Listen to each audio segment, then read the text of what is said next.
BJP पर जैसे ही कोई संकट आता है, देश में कहीं ना कहीं कोई ना कोई धमाका या फिर हिंसक घटना हो जाती है, जिससे सारा अटेंशन उस घटना की तरफ स्विच हो जाता है और इन सभी वारदातों को बीजेपी करवाती है। ऐसा ही सोचना है देश में कई सारे लोगों का। लोग कमेंट बॉक्स में लिखने से लेकर आपस में भी यही बात कर रहे हैं। इनसे हटकर जो बात कर रहा होता है वो कम्युनल हेट को लेकर बात कर रहा होता है कि मुसलमान बीजेपी को बदनाम करने के लिए ऐसे अटैक करते हैं। ओवरऑल ये सब देखकर मैं सोच रहा हूँ कि कितना लोगों को और चीजों को देखने का नजरिया बदल गया है। कैसे लोग क्रिटिकल थिंकिंग की हत्या करके बैठे हैं।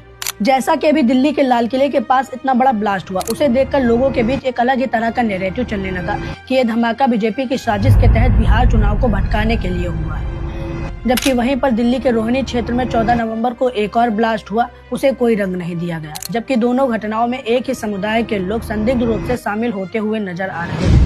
इसीलिए सीधे तौर पर यह कह देना कि जो दिल्ली के लाल किले के पास ब्लास्ट हुआ है वो बीजेपी ने करवाया है, ये बहुत जल्दबाजी होगी। हालांकि सरकारें अपनी राजनीति चमकाने के लिए लोगों के बीच सांप्रदायिक दंगे भड़का सकती है, इससे हिंसा भी हो सकती है, लेकिन मौजूदा सरकार में रहते हुए इतना बड़ा धमाका करवा देना नामुमकिन है। रही बात आतंकवादियों की, तो हम सभी जानते हैं और संविधान भी यही मानता है कि आतंकवादियों की कोई जाति और धर्म नहीं होता। लेकिन फिर भी कई लोग एक ही धर्म को टारगेट करते हुए कम्युनल सटायर बनाते हुए प्रमाण देते हैं, तो फिर हर एक अटैक में मुसलमान ही क्यों दिखाई देता है? मुझे लगता है इसका कारण है मुस्लिम देश पाकिस्तान से दुश्मनी। वो मुस्लिम कश्मीरियों का ब्रेन वॉश करते हैं या फिर कई बार वो खुद हमारे भारत में आकर धमाके और हिंसक घटनाएं करते हैं। भले ही पाकिस्तान के साजिश में हुए हमलों में मुसलमान शामिल होते हैं, लेकिन एक ही समुदाय को ये कहना कि तुम आतंकवादी हो, ये सही नहीं है।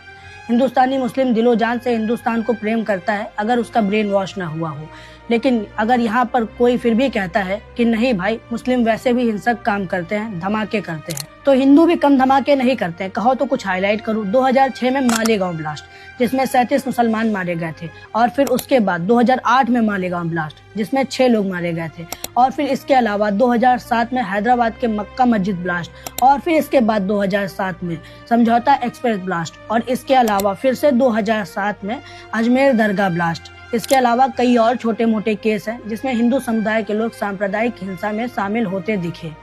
अगर गलती से इनकी फाइल खोल दी जाए तो पता चलेगा इतने बड़े बड़े नामाधारी लोग जो कि आज बीजेपी और आरएसएस में ऊंचे ऊंचे पद पर बैठे हैं, वो ऐसी हिंसक घटनाएं करवा सकते हैं।